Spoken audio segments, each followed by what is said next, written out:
All right, y'all. What's up? I'm here again with the V6 with the Dodge Charger.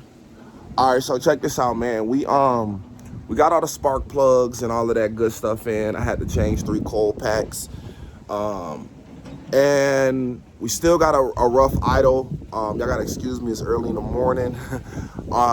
We still got a rough idle going on. Now the car won't start.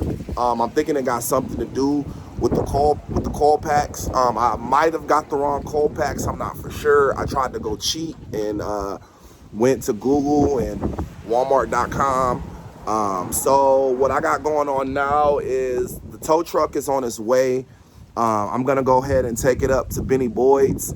It's a Dodge dealership here where I stay, and they service all Dodge vehicles. So I'm waiting for the tow truck to get here now, and they're gonna do a diagnostics, and we're gonna see what we can figure out. All right, y'all. So y'all stay tuned.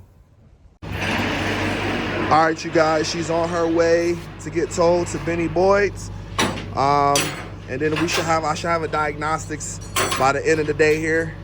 And I'll let you guys know what's going on, what's the verdict, and what are we going to do about it.